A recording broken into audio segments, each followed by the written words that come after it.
الرحمن الرحيم. كتاب الأيمان والنذور. باب قول الله تعالى لا يؤاخذكم الله باللغو في أيمانكم ولكن يؤاخذكم بما عقدتم الأيمان إلى قوله تذكرون. بالسند المتصل منا إلى الإمام الهمام الحافظ الحجة أمير المؤمنين في الحديث أبي عبد الله محمد بن إسماعيل البخاري رحمه الله تعالى ومتعنا بعلومه وفيوضه وبركاته آمين. قال حدثنا محمد بن مقاتل أبو الحسن قال أخبرنا عبد الله قال أخبرنا هشام بن عروة عن أبيه عن عائشة رضي الله تعالى عنها وعنهم أن أبا بكر لم يكن يحلف في يمين قط حتى أنزل الله كفارة اليمين وقال لا أحلف على يمين فرأيت غيرها خيرا منها إلا أتيت الذي هو خير وكفرت عن يميني. وبه قال حدثنا أبو النعمان. حضرت عائشہ رضی اللہ تعالیٰ فرماتی ہیں کہ ابو بکر صدیق رضی اللہ تعالیٰ عنہ کسی بھی یمین میں حانف نہیں ہوتے تھے. جب کوئی قسم کھا لیتے تو اس کو پورا کرتے تھے. حتیٰ انزل اللہ کفارۃ الیمین، یہاں تک کہ اللہ تعالیٰ نے کفارہ یمین کا حکم نازل کر دیا کہ اگر کوئی حانف ہو جائے تو یہ کفارہ ادا کرے.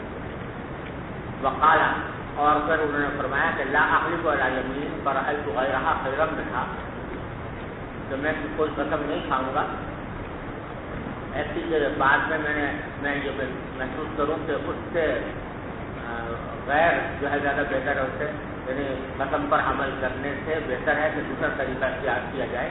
اللہ عادت لگی ہوا ہے، مگر میں وہی کام کروں گا جو خیر ہے، وہ کفر کو یمینی اور اپنی زمین کا کفارہ ادا کر دوں گا. اور جو واقعہ ہوا وہ جو آپ پڑھ چکے ہیں قصہ عشق میں، جیسے صدیق اکبر نے قسم کھائی تھی نا کہ مصطح بن عطاطہ کو نفقہ نہیں دیں گے، صدقہ نہیں دیں گے، تو اس پر حضور اقدس صلی اللہ علیہ وسلم کو آیت بھی نازل ہوئی تھی اور حضور اقدس صلی اللہ علیہ وسلم نے بھی فرمایا تھا کہ بھائی تم ایسا نہ کرو. تو پھر انہوں نے کفارہ ادا کیا اور مصطح بن عطاطہ کا جو صدقہ تھا وہ بحال کر دیا. جی. وبه قال حدثنا ابو النعمان محمد بن الفضل قال حدثنا جرير بن حازم قال حدثنا الحسن قال حدثنا عبد الرحمن بن ثورة رضي الله تعالى عنه وعنهم قال النبي صلى الله عليه وسلم يا عبد الرحمن بن ثمرة لا تسأل الإمارة فإنك إن أوتيتها عن مسألة وكلت إليها وإن أوتيتها من غير مسألة وعنت عليها وإذا حلفت على يمين فرأيت غيرها خيرا منها فكفر عن يمينك فات الذي هو خير. وبه قال حدثنا یہ نبی کریم صلی اللہ علیہ وسلم نے حضرت عبد الرحمن بن ثمرہ سے فرمایا کہ لا تسأل عمارت کا سوال نہ کرو، یعنی باقاعدہ مانگ کر کوئی عمارت نہ لو، امیر نہ بنو. فإنک إن أوتیتها عن مسألة وکلت إلیہا، کیونکہ اگر یہ تمہیں یہ دی گئی عمارت دی گئی عن مسألة تمہارے سوال کے نتیجے میں، تو تم نے مانگا تو مجھے امیر بنایا جائے اور اس کی وجہ سے تم کو امیر بنا دیا گیا تو وکیل الیہا، تو تمہیں اسی سے حوالے کر دیا جائے گا. یعنی تمہاری کوئی اللہ تعالیٰ کی طرف سے مدد نہیں ہوگی بلکہ وہ تم ہی اس کے ذمہ دار ہوں گے کہ تم اس کو ٹھیک سے چلاؤ تو تم نے خود مانگا.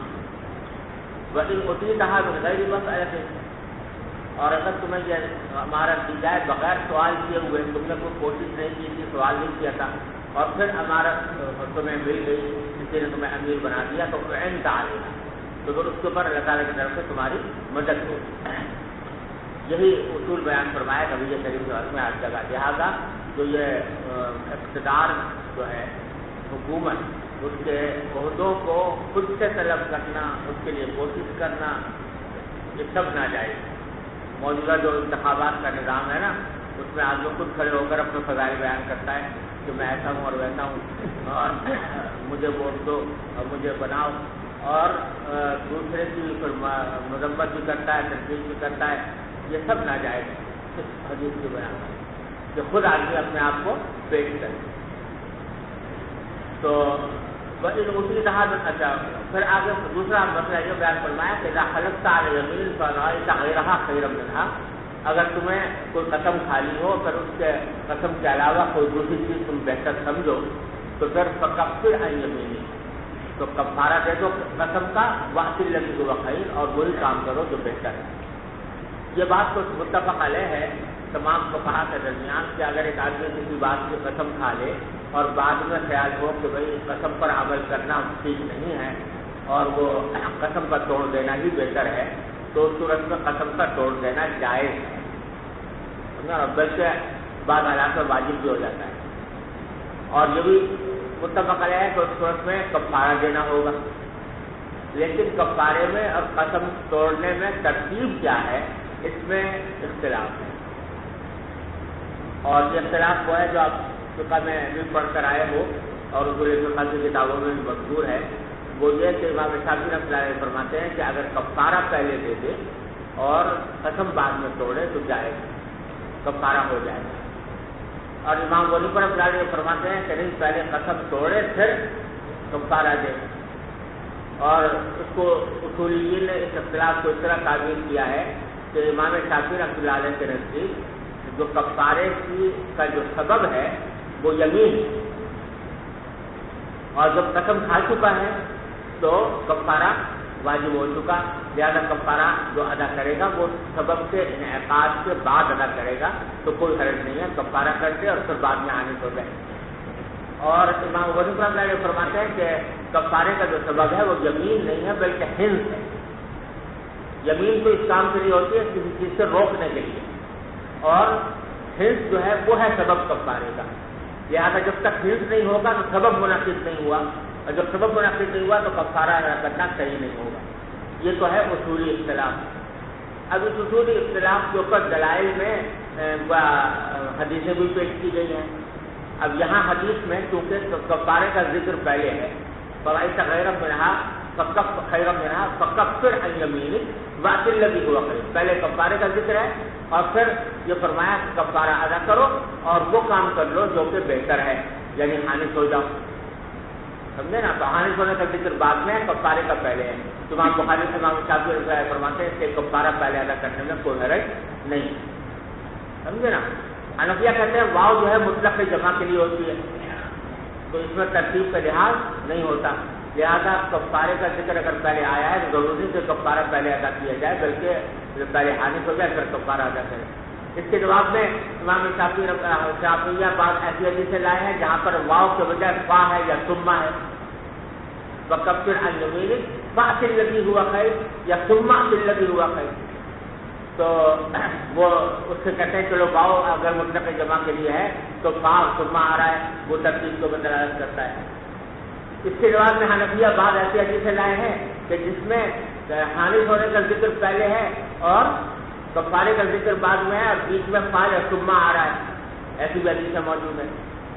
تو یہ دونوں طرف سے یہ دلائل چلتے رہے، لیکن حقیقت یہ ہے کہ اس حدیث میں اس مسئلے کے اوپر کوئی دلالت نہیں ہے، کیونکہ روایتوں میں اختلاف ہے، کہیں کفارے کا ذکر پہلے، کہیں یمین کا حانث ہونے کا ذکر پہلے، کہیں واو ہے، کہیں با ہے، کہیں ثم ہے، اور یہ بات میں بار بار آپ سے عرض کر چکا ہوں کہ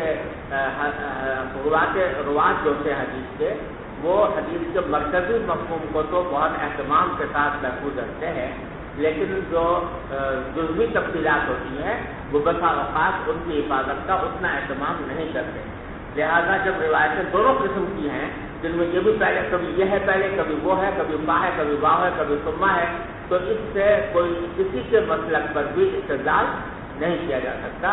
استدلال جو ہے وہ اس حدیث سے نہیں، حدیث کا مقصد تو صرف اتنا ہے کہ اگر قسم کھانے کے بعد تمہاری رائے یہ بنے کہ بھائی حانث ہونا زیادہ بہتر ہے تو حانث ہو جانا جائز ہے، کفارہ ادا کرنا چاہیے، لیکن کفارہ پہلے ہو یا حانث ہونا پہلے ہو اس سے اس حدیث کا یہ حدیث تعارض نہیں کرتی، لہذا اب اس حدیث میں تو اس بارے میں کوئی بات ہے نہیں، لیکن جو ہے دیکھا یہ جائے گا کہ آیا کفارہ جو ہوتا ہے وہ کب واجب ہے، مطلق یمین سے تو واجب ہوتا نہیں کفارہ، اس لیے امام شافعی جو فرما رہے ہیں کہ یمین سبب ہے کفارے کا، یہ بات اس لیے صحیح نہیں کہ اگر وہ سبب ہوتی تو مطلق یمین سے ہی کفارہ واجب ہو جاتا، کفارہ تو حانث ہونے سے بچنے کے لیے ہوتا ہے، وہ یمین تو حانث ہونے سے بچنے کے لیے ہوا کرتی ہے، اس بات سے اس کو سبب قرار دینا درست نہیں۔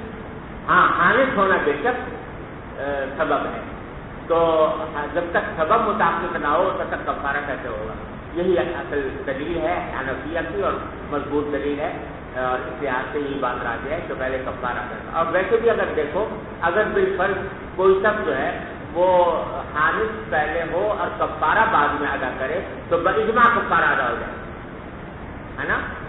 لیکن اگر کفارہ پہلے ادا کرتے اور حانث بعد میں ہو تو باجماع نہیں ہوگا. لہٰذا احتیاط کا تقاضا بھی یہی ہے کہ پہلے حانث ہو پھر کفارہ. جی وبه قال حدثنا آگے حدیث جو آ رہی ہے وہ بھی ذرا میں ساتھ پڑھ لیتا ہوں کیونکہ یہ بار بار آتی ہے. وہی قال حدثنا ابو النعمان قال حدثنا حماد بن زید عن قيلان بن جرير عن ابو بردہ رضی اللہ تعالیٰ. ابو بردہ اپنے والد ابو موسیٰ رضی اللہ عنہ سے روایت کرتے ہیں کہ اتیت النبی صلی اللہ علیہ وسلم في رحب من الاشارجین استحمله. میں اشارجین سے کچھ لوگوں کے ساتھ حضور کے پاس آیا کہ آپ سے میں مانگ رہا تھا کوئی سواری کہ کوئی سواری ہمیں عطا فرمائے. فقال والله لا احملكم. تو آپ نے قسم کھا کر فرما دیا کہ میں تمہیں سواری نہیں دوں گا. وما عندي ما احملكم عليه. میرے پاس کوئی ایسی سواری نہیں ہے جو تمہیں دوں. قال ثم لبثنا ما شاء الله ان نلبث ثم اتي بثلاث زوج حر الذرة. کچھ دیر تک ہم ٹھہرے رہے پھر آپ کے پاس لائے گئے 3 اونٹ جو حر الذرة جن کے کوہان جو ہے وہ سفید تھے. غر اگر کی جمع ہے چمکدار ہونا سفید ہونا اور ذرا ذربہ کی جمع ہے. ذربہ کے معنی چوٹی یعنی بلندی کو ذربہ کہتے ہیں. مراد اس سے کوہان ہے جو ان کے کوہان جو ہے سفید تھے. فحملنا علیہ. تو آپ نے ہمیں وہ سواری ہمیں اس پر سوار کر دیا یعنی وہ ہمیں بطور سواری کے دے دیے وہ اونٹ.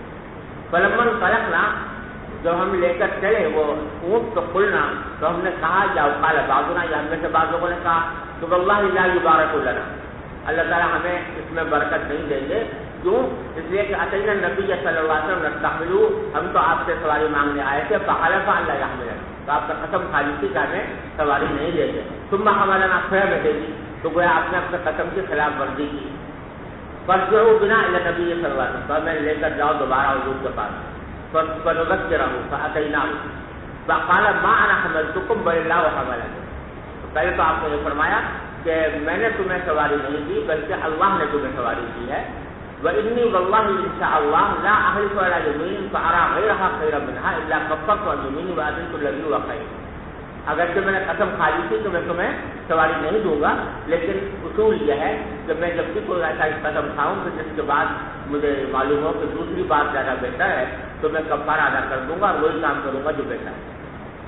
وہ قال عتیق الذی هو خیر وکفرت عن یمینی. یعنی یہاں شک ہے راوی کو کہ کفارے کا ذکر پہلے کیا تھا اور حانث ہونے کا بعد میں یا حانث ہونے کا ذکر پہلے کیا تھا اور کفارے کا ذکر بعد میں. سمجھ گئے؟ جی.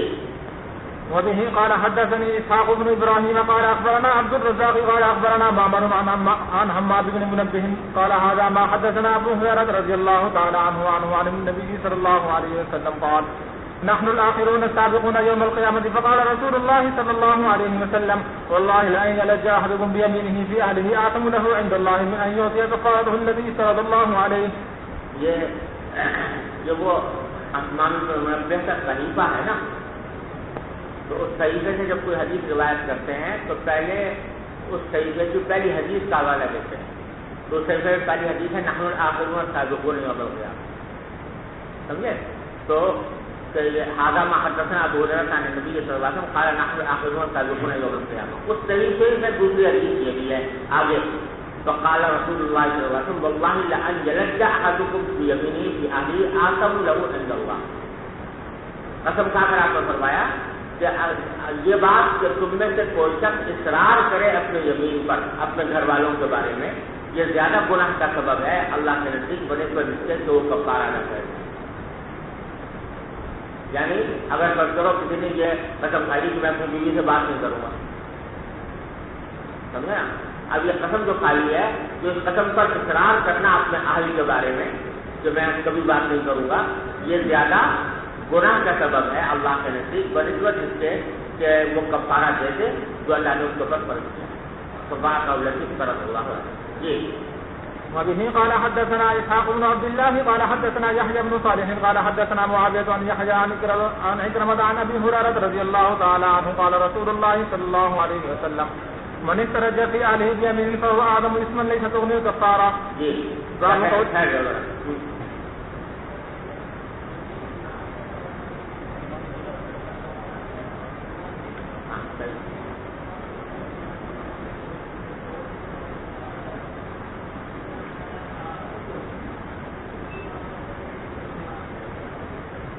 یمین منافع عقیدہ میں اگر کوئی شخص بلا وجہ توڑے یقین کو تو گناہ تو ہے، اس میں گناہ ہے، لیکن اگر جو صورت میں ہے جبکہ کسی وجہ کے بغیر توڑے، لیکن اگر کسی ایسی وجہ سے توڑتا ہے کچھ بعد میں اس کو خیال ہوا کہ یہ مجھے قسم کھانا درست نہیں تھا، جیسے اس نے قسم کھا لی اس میں کسی عزیز رشتے دار سے بات نہ کرنی یا اپنی بیوی سے بات نہ کرنی، تو اس صورت میں توڑنا واجب ہے اس میں، پھر گناہ نہیں ہوتا، گناہ اس وقت ہوتا ہے جب سے بلا وجہ توڑ۔ جی باب قول النبي صلى الله عليه وسلم وإيم الله. وبه قال حدثنا قتيبة بن سعيد عن إسماعيل بن جعفر عن عبد الله بن دينار عن ابن عمر رضي الله تعالى عنهما وعنهم قال بعث رسول الله صلى الله عليه وسلم بعثا فأمر عليهم أسامة بن زيد فطعن بعض الناس في امرته، فقام رسول الله صلى الله عليه وسلم فقال إن كنتم تطعنون في امرته فقد كنتم تطعنون في امرأ أبيه من قبل، وأيم الله إن كان لخلقا للإمارة وإن كان لمن أحب الناس إلي وإن هذا لمن أحب الناس إلي من بعده. جو بتانا مقصود ہے کہ ایم اللہ کی قسم کھانے کا استدلال. جی باب كيف كان يمين النبي صلى الله عليه وسلم. وقال سعد رضي الله عنه قال النبي صلى الله عليه وسلم والذي نفسي بيده. وقال ابو قتادة قال ابو بكر رضي الله تعالى عنه عند النبي صلى الله عليه وسلم لا الله اذا يقال والله وبالله وتالله. وبه قال طریقے ہیں مطلب قسم کھانے.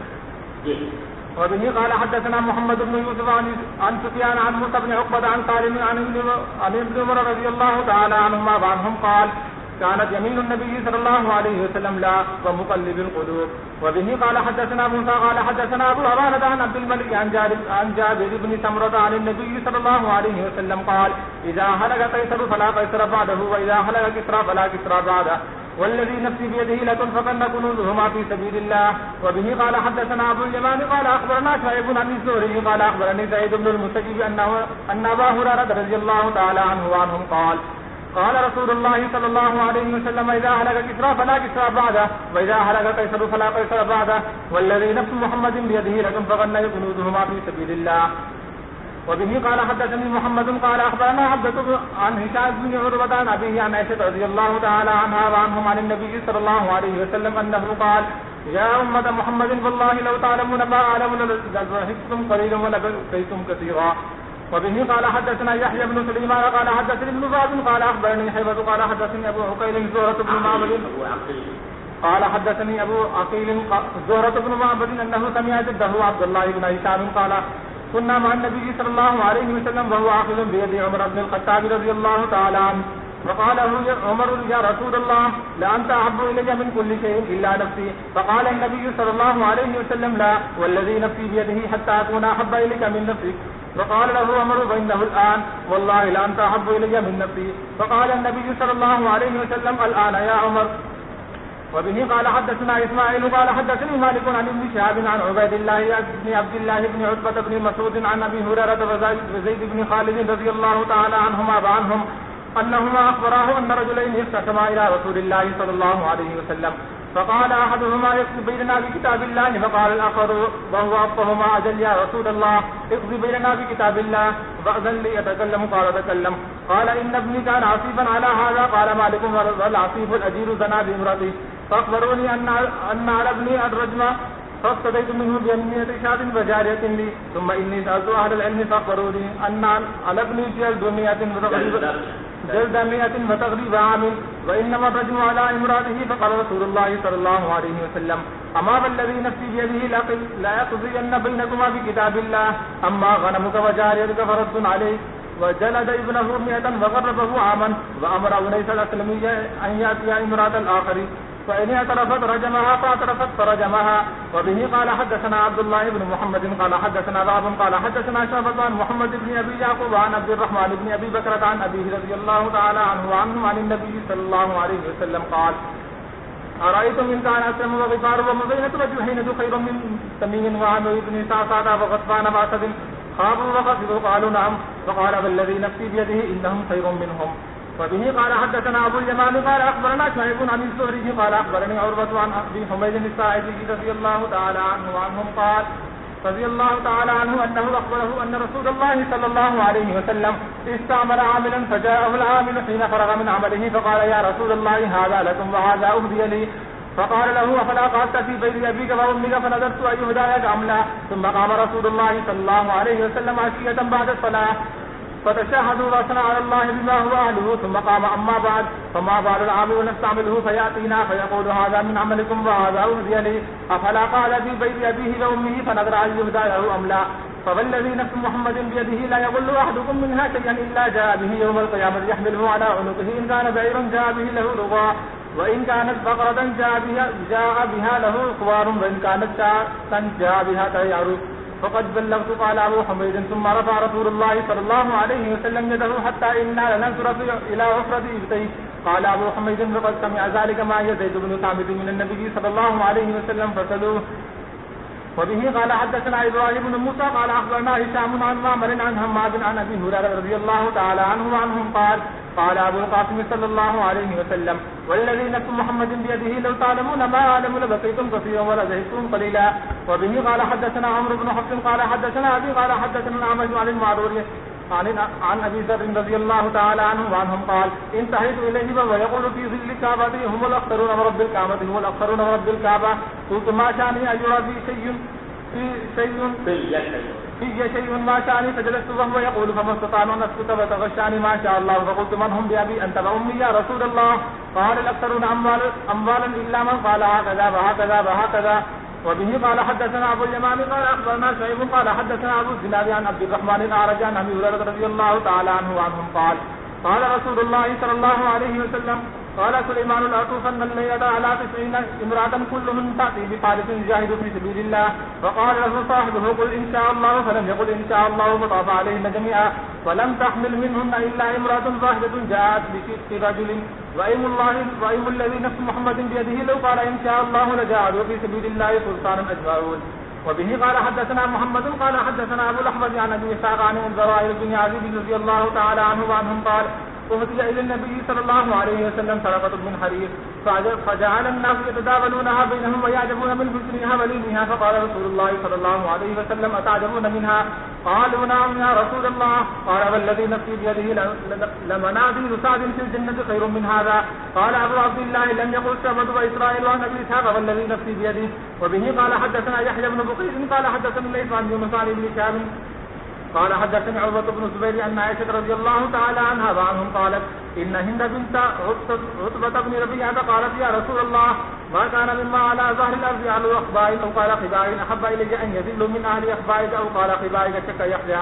ثم ما أصبح اليوم أهل أخبائك أو قال خبائك أحب إلي أن يعيشوا من أهل أخبائك أو قال خبائك. قال يا رسول الله صلى الله عليه وسلم أيضا والذي نفس محمد بيده. قالت يا رسول الله إن أبا سفيان رجل مسلم فهل علي حرج أن أطعم من الذي له؟ قال لا إلا بالمعروف.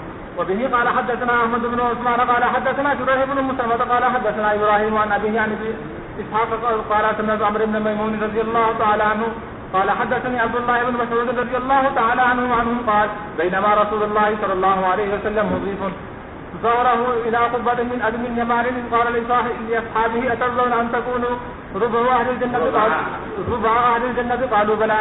قال فلم ترضون أن تكونوا ثلث أهل الجنة قالوا بلى.